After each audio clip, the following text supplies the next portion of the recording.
You say right now, right here is our sweet spot. It's the crossroads of age and experience, and it produces a powerful result. Women who change the world and lead the future. This isn't the post-game show. This is the second act, the best part of any show. I love that. So good. So good.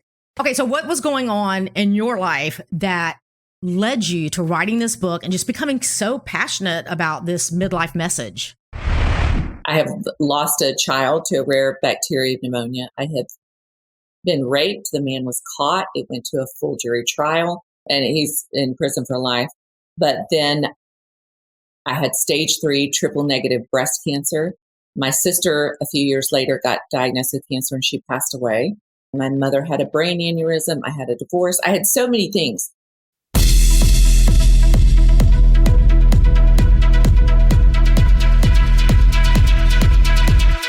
Hi, friend. I'm Susan Beth, and you are listening to the She Is podcast, where we talk about living life intentionally and about trusting that the desires you have deep within you are there for a reason. I believe that the creator of the universe put those desires within you and that they are pathways to your purpose. My desire is that this would be a space that encourages you to lean in and to hear the whispers of the divine, and that you would be reminded of things that I honestly believe you already know. That you, my friend, are here for a reason. So if you're here for more conversations in that kind of space, welcome. Let's go.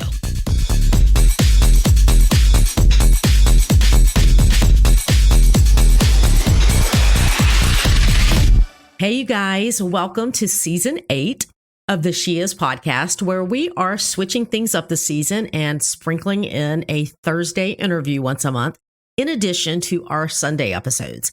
And I'm talking with Dawn Barton in today's episode. And before I tell you a little bit about her, I wanted to make sure that you knew that the She Is Awakening Autumn Journal is now available. And I am super excited about this season's journal, y'all. The artwork, the weekly focuses, and the prompts. I just can't wait for you to get your hands on it. So I'm going to have the ordering information in the show notes so that you can get your journal before the official first day of autumn, which is coming up on the 23rd of this month. Not that you can't jump in and use this journal at any time, but I know some of you like to follow along in real time. So as I share Dawn's bio, I am sure that you're going to notice that she's full of joy and humor. So Dawn left a 30-year career in sales and marketing, despite being pretty darn good at it, like number 7 sales director in Mary Kay Cosmetics Good, to follow a calling and to write her first book in 2020.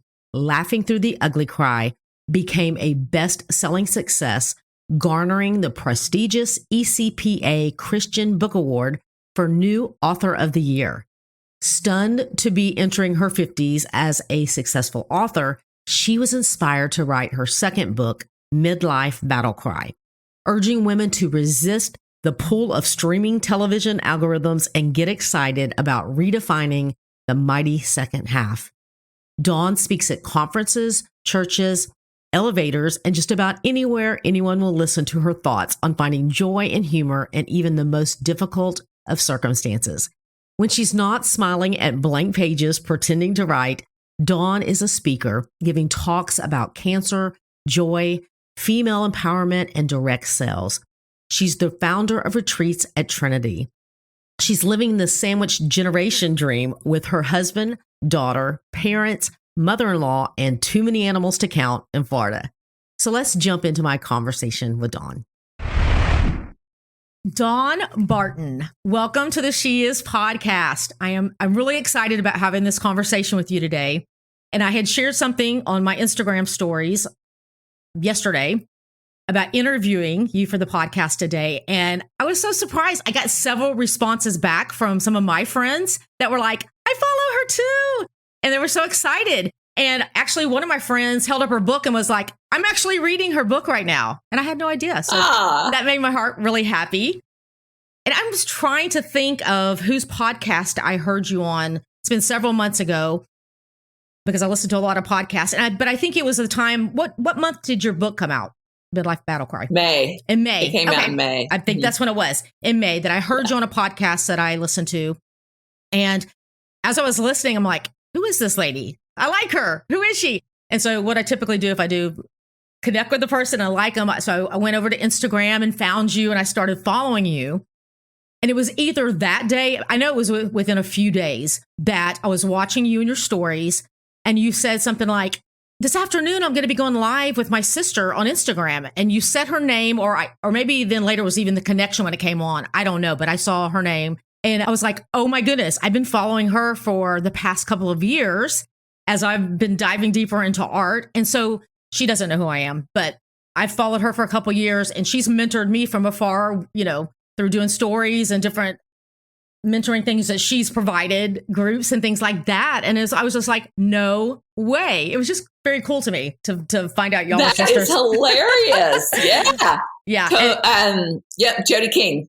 Yes. And so I watched y'all's live and I was cracking up because I have 3 other sisters too. So I get the whole sister thing and I was just cracking up. Just the differences and the bond. It was, I loved it. I was laughing. You'll have me laughing. It was good. Yeah, we have a blast together. Yes, she's awesome. I really like her. Really like her. But before we jump into your book, which is Midlife Battle Cry, and I'm holding it up right now. I love it. It's a beautiful book. And actually, that's a response I got too, was like, I love her dress. What a beautiful dress. And I'm like, I know. I love the dress too. It's awesome. So you need to look it up and see what we're talking about if you're not seeing this. But before we dive into that, I shared your bio and talked about some of the beautiful things beautiful work that you put out into the world at the start of this episode. But I would love for you to share a little bit about who Dawn Barton is before we just completely dive into the book. Yeah, absolutely. Well, first, thank you so much for having me on. I appreciate that. Oh gosh, that's just it's such an open-ended question because when I think of myself, I'm like, well, I'm a mom, I'm a grandmother, I'm a caretaker. I think of and a wife. I think of all the not so sexy things. But when you talk to the world and you get to say accolades like I'm an author and I'm a speaker and, those, I host retreats. I have an incredible vacation, rental and those, all the things that sound so cool on the surface. But the reality of everyday life is, I'm a mom and a friend and a caretaker most of the time.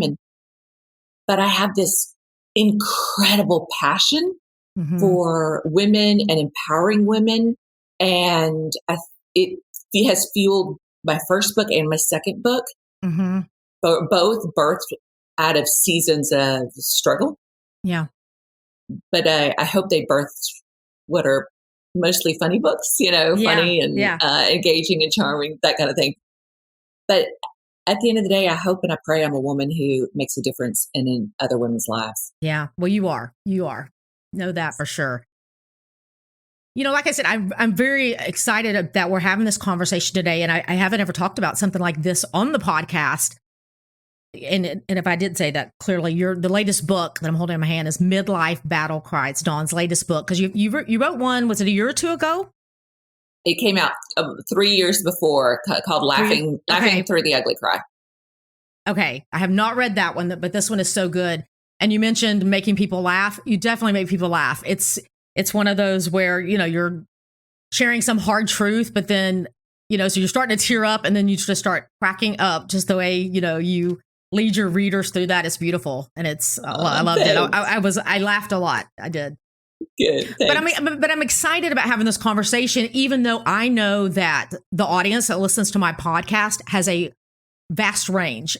I know there's some young adult women that watch listen to the podcast, and as well as some teenagers that listen, and as well as, some young moms and on up. So I know we have quite the range.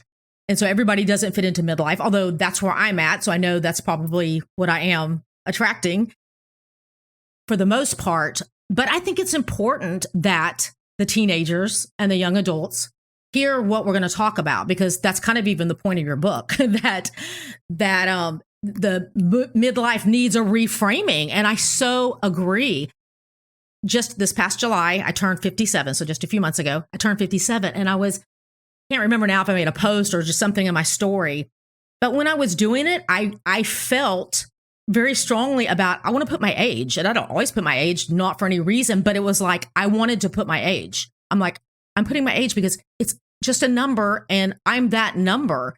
And maybe somebody needs to see that I'm 57 years old and this is what I look like. Not that I'm saying I'm all that, but you know what I'm saying? It's like, this is who I am and I'm 57 years old. And I do think there does need to be a reframe, because I know for myself, as I've been getting older, I kept waiting for something to hit me of like, I'm going to wake up one day or on the next birthday, all of a sudden I'm going to be like, oh my goodness, I feel old, or I'm old. Not that I don't feel some things, but you know, I mean, I just thought I would have this definite shift of like, oh, wow, it's, you know, downhill from here.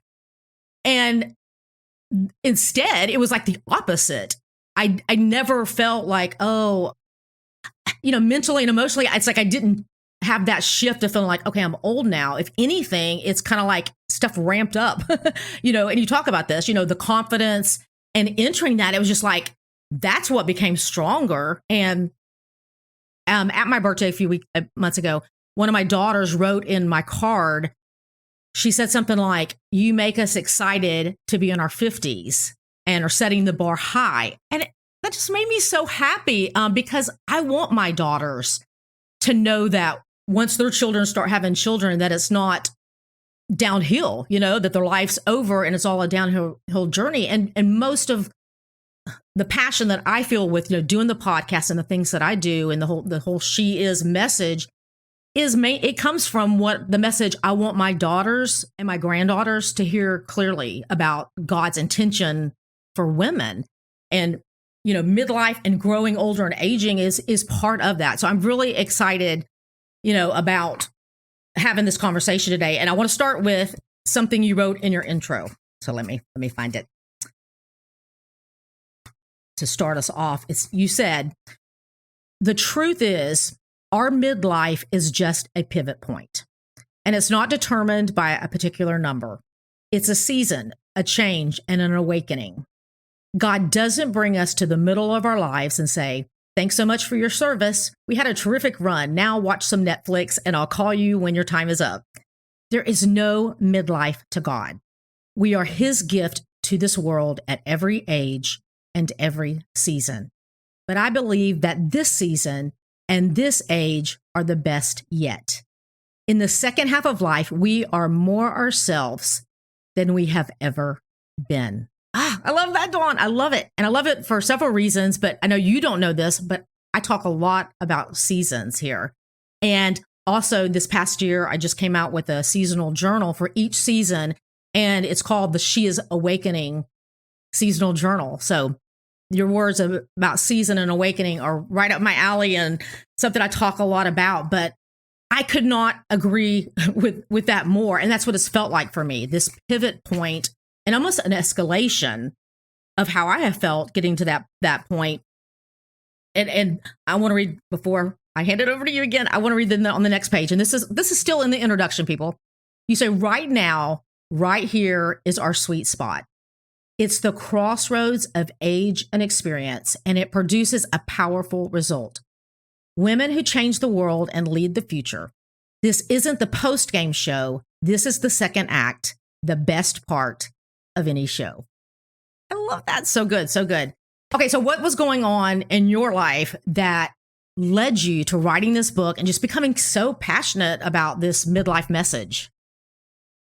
Well, you know, first of all, you have to understand books come out so much later than after they're written, right? The whole process takes so long. Mm-hmm. So at the time, I was just finishing up with book number 1. Okay. And kind of when we moved and I stepped into this role as a caretaker, and it was just, well, let me back up just a little. I had left a career I was actually with Mary Kay Cosmetics, and I was the number 7 producer in the nation. Wow. And I had a dream. I know I sound crazy when I say that part. No. And to write my first book. And I left Mary Kay, took a leap of faith.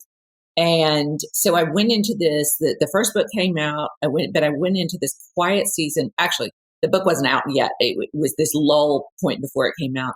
Mm-hmm. And I remember feeling so invisible and like I Yeah. was this racehorse who had been put out to pasture. Mm. And I just thought, you can't possibly be done with me. Yeah. Can't possibly be the end of the road. Like Yeah. surely it's not. But I did feel that very quiet season of feeling a little, like I said, invisible, lost. Mm-hmm. The world was done with me. I was unclear on my next steps, my giftings, but I started to realize this was just a pivot point in life. Just like in our 20s when we have little kids and you're in that season where you're covered in like spit up and you haven't showered for 3 weeks and you're like, is my life done? Is this it? Is Right. this truly life today? And it's the same thing at this. It's a moment of redefining. And I figured that out from talking to so many of my friends that were in the same position, and everybody was just in this flailing season.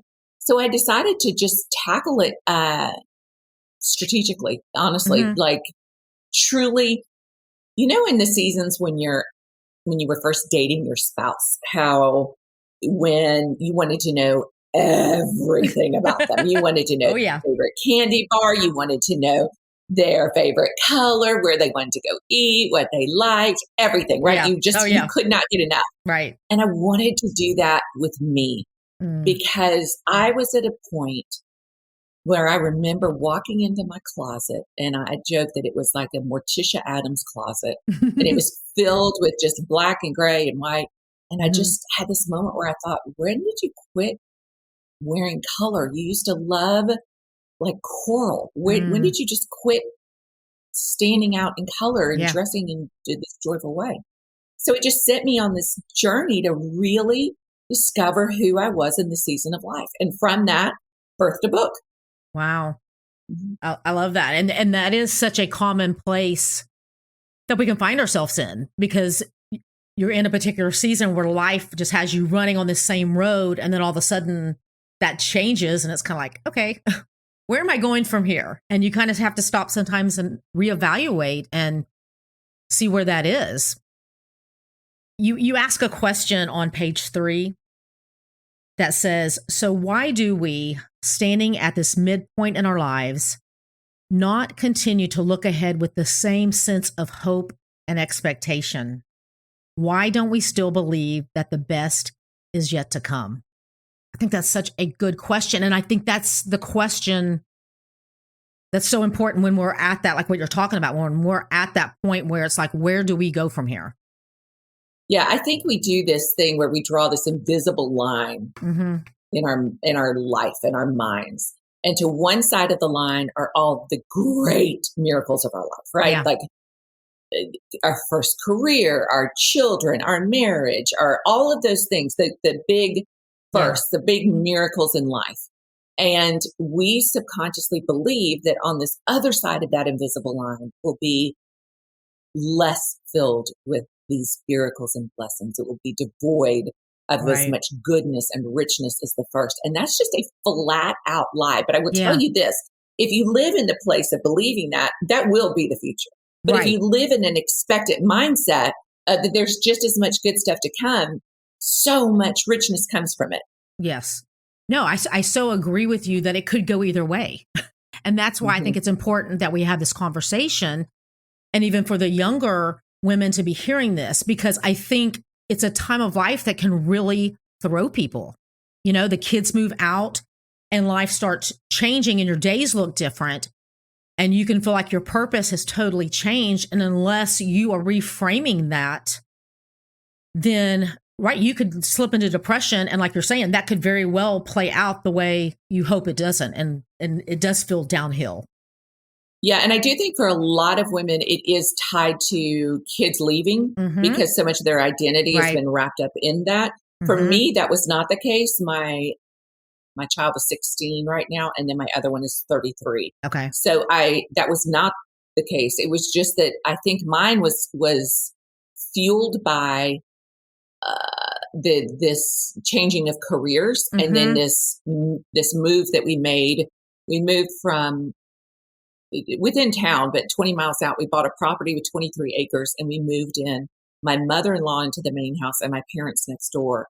And so I kind of stepped into this unplanned caretaker role, which was really, really hard for me. I'm not one of the natural born caretakers. There are some people that are so good at it and they're blessed with it and natural at it.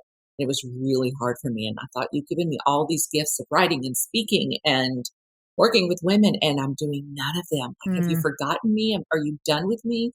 So I think we need to be aware that it isn't always tied to that. It's just that I think we mature and we grow, and sometimes we need those hard stops to redefine who we are. Yeah. And it's a good thing. It doesn't feel good, but if you'll be in the battle with it and, to come out the other side, it's a beautiful thing. Yeah, no, I totally agree. And, I had mentioned, I guess at the start, that I have felt like an acceleration, but I think that is because of some of what you just said. I think there have been some really hard spots, even like in the last decade, that were connected to identity that I've had to press into and work through, to where I think if that hadn't happened, then I would have found myself in a totally different space. But because I did lean into, those, just getting still and really pressing into God, how have you made me? Why am I here? I want to use the gifts and be who you've called me to be. I think to continue growing how I've, and it hasn't been easy, at all. I mean, it was very hard in those times, but just to continuing to grow.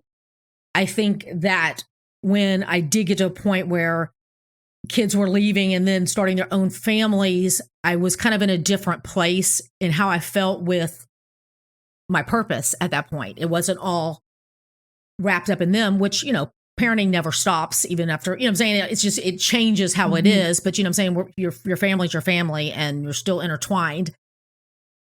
But yet the day-to-day living obviously changes as children move out and start their own lives and get older.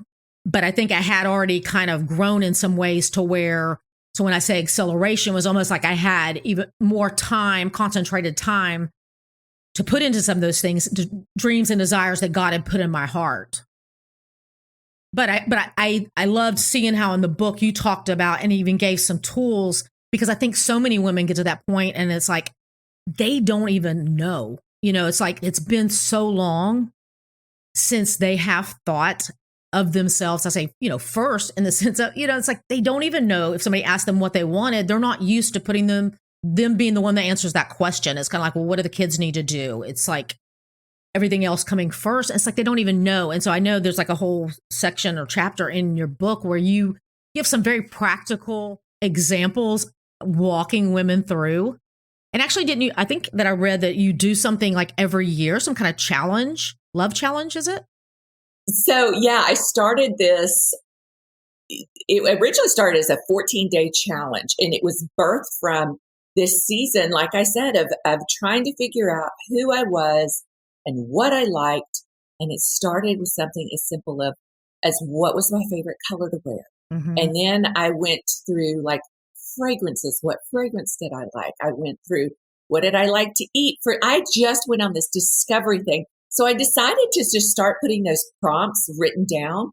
And every year at Valentine's Day, I do the I Love Me challenge. So that women for 14 days just go back to falling in love with themselves. And then we expanded it for the book. Yeah. And to be a 21-day challenge, 21. And it even includes something as, this was so hard to do, and I don't even know where I got it from, but to stand in front of a mirror. One of the prompts is to stand in front of a mirror naked, ideally alone, because it's so emotional to do. And you start from the top of your head and you go down every single piece of your body and you thank God for it. And why? So, an obvious one, or one that, let's say on our face, thank you for these wrinkles that were created by laughter and emotion. Thank you for these breasts that are now saggy that were, part of nursing my children. Thank you for this tummy that's filled with stretch marks but the different things that this body has done. Yeah. And thanking him, I've always battled with weight. So for me, it was, thank you for giving me a life where I have excess food. that unfortunately, but I wanted to change everything to a positive perspective. That's beautiful. And so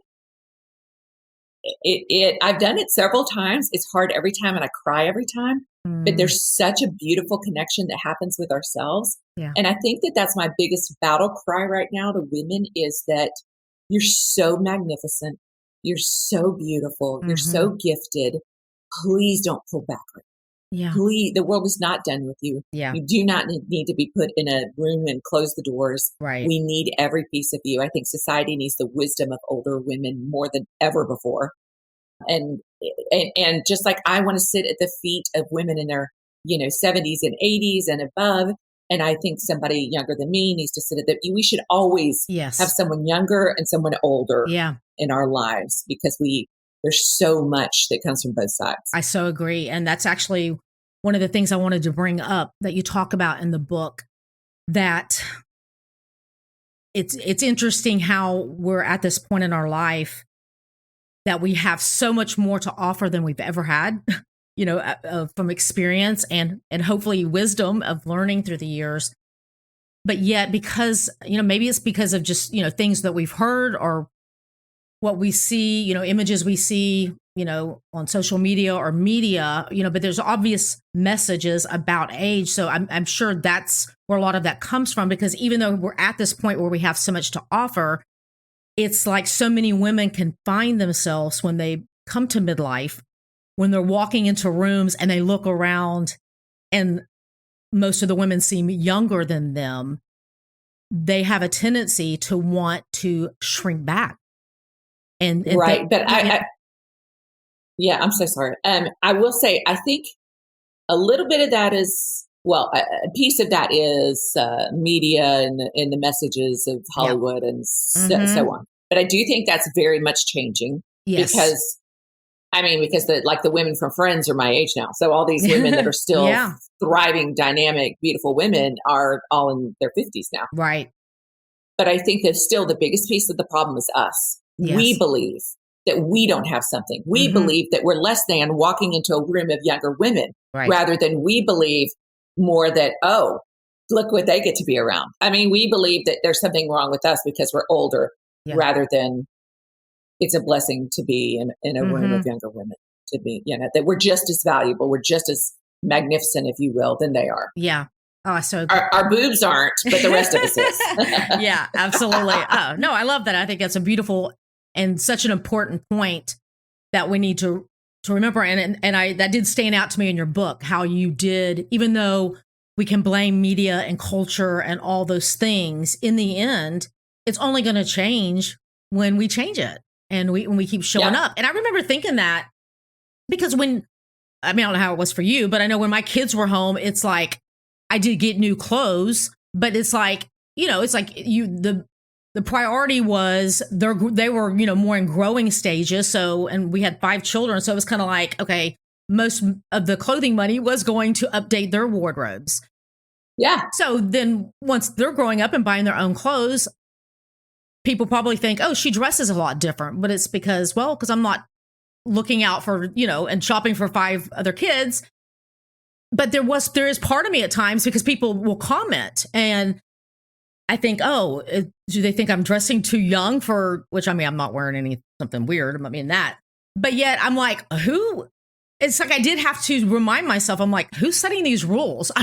Where is a rule of what your hair needs to look like and your clothing needs to look like at a certain age or your lifestyle? It's like, who made up those rules? I don't have to go by those rules, but it was me. Nobody came and said, oh, you're good. And we all like it. It's kind of like, doesn't really matter who likes it. It's like, it's my decision and what I desire makes me comfortable and is enjoyable and what I desire. So no, I think that's a great reminder that we have to take responsibility in all that. Absolutely. Another thing I wanted to mention, Dawn, was I love how on your Instagram bio, it says author, speaker, and then joyologist. And I love that. I love that word. And to me, it is such a great description of you because from just the first time seeing you and like watching your stories, joy, it just radiates out of you.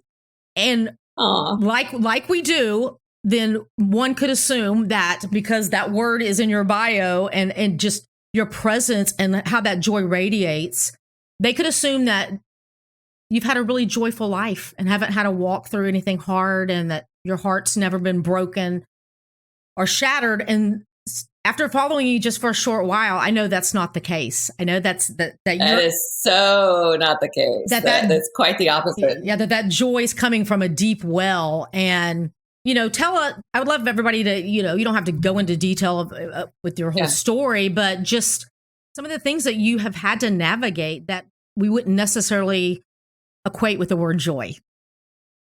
Yeah, the first book is a book about joy, and it was birthed from these stories of my life. In my life, I have lost a child to a rare bacteria pneumonia. I had been raped. The man was caught. It went to a full jury trial, and he's in prison for life. But then I had stage 3 triple negative breast cancer. My sister, a few years later, got diagnosed with cancer, and she passed away. My mother had a brain aneurysm. I had a divorce. I had so many things. But the whole point of that book is that, I think 2 things happen in lives filled with hardships. When you have faith, and part of my life I did, and part of my life I didn't, there is this incredible blessing that happens in hardship because you have this closeness in the valleys of life with God. Right. And so as crazy as it sounds, I kind of feel a little lucky that I've had not lucky that I lost a child and all that, but lucky that I got to experience my faith at a level that a lot of people don't get to. I get that. And so I am just determined to keep talking about that joy is, and I like that. I love the saying joy is a choice, because I do believe that as a whole, joy is a choice, right? But I'm not talking about you just lost your child. Gosh darn, why aren't you joyful right now? There is no joy in that season. Right. Of course, there's a season of grief, and then, getting through that. And I believe that we should fully grieve deeply through the things we go through. But after that, there is a point where we have to get up and we have to, be a participant in our own rescue. Life is, we're not meant to be spectators of life. We are meant to be wild participants of life. Wow, that's so, good. Yeah. Well, I could talk to you forever. Your life has been hard and beautiful. And I love reading through this book. I'm going to have to get the first book, because I can tell it tells a lot of some of the background into some of the stories that you even talk about in this book, Midlife Battle Cry. So good. But I don't want to get off this episode without you talking about retreats that you do at Trinity, retreats at Trinity, I believe is how you call it. What'd you call it? Yeah. I'd like to hear a little bit about that. And then also, I know that you're starting a book club for the Midlife Battle Cry that I would love for anybody that's interested to hear about. Yeah, the book club will be going on. So the book club actually starts September 6th, the day we're recording, but it lasts for 5 weeks. But what's so great about it is that everything is recorded, and it's the publishers did a free book club kit that they can use in small groups and just gather their friends. I think that is one of the biggest things I want to come out of this book is women and community and gathering and talking about the season of life and battling through it in a mighty, beautiful way together. Yeah. So I love that they did that, and it's allowed me to have fun. I love that. To do this with friends. Yeah. And as for the retreats, so, one of the great things about this age is we kind of get to decide who we're going to be when we grow up, right? What do we like and what do we don't like? We get really good at saying no to stuff. Right. And as I analyzed my life, and I just thought, what do I love to do? And believe it or not, I don't love to write. I'm not somebody who journals. It's really hard for me. Yeah. I acknowledge that I have a talent in doing it, but it is not a natural gifting of mine that I do with ease. It's a lot of work. Yeah. But one of the things I do with ease that I love is that I love to work with women.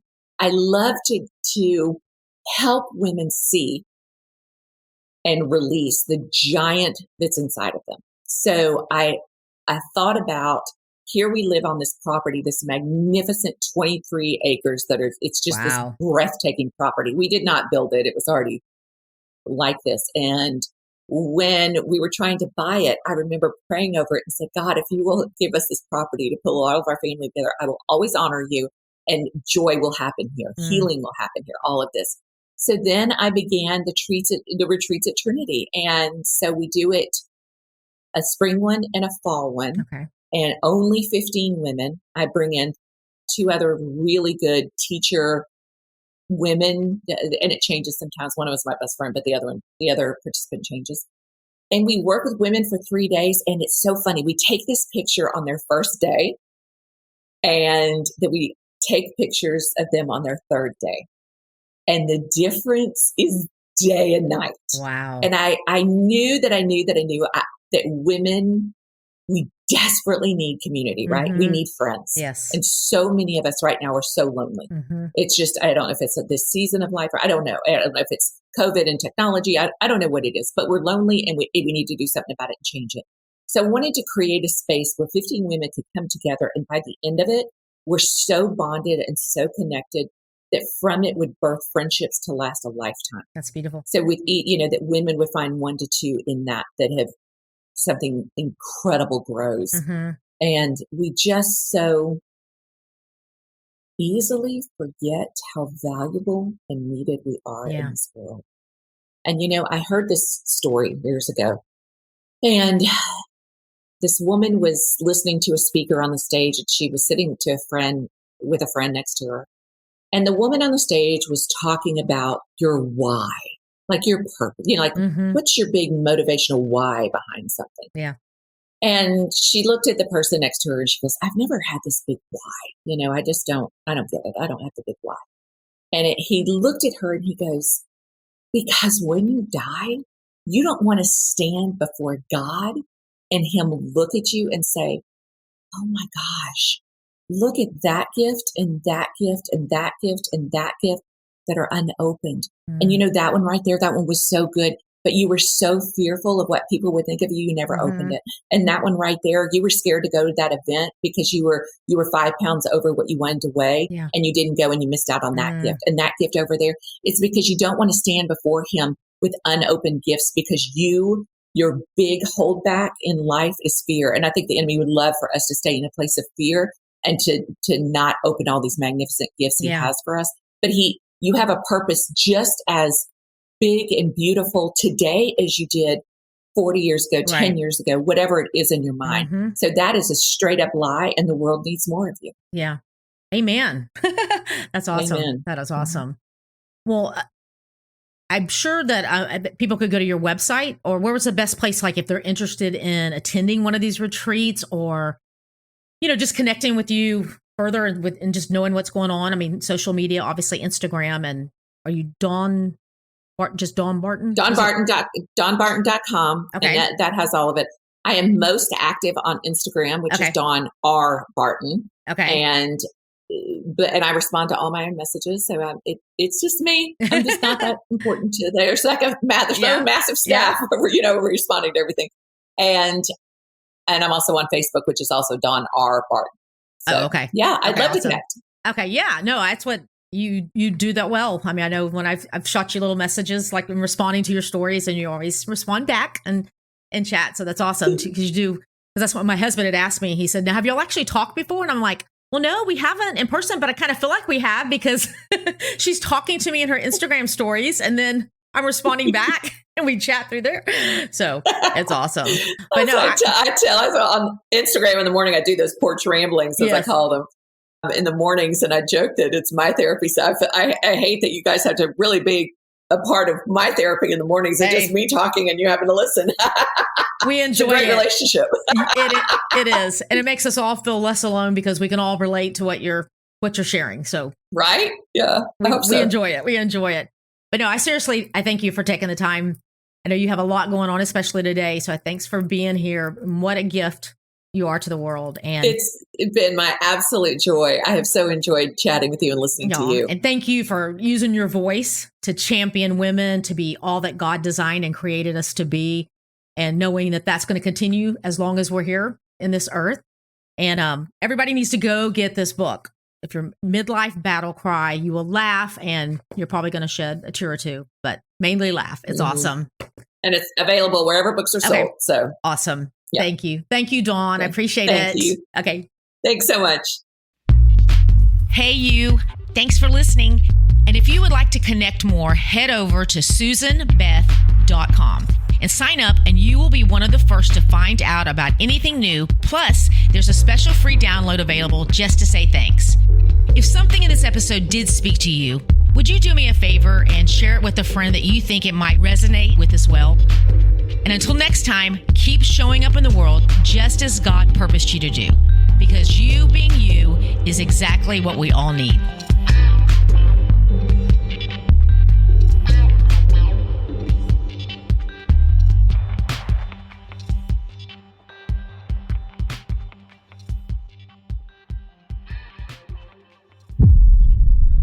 Production of Amplify Life Media.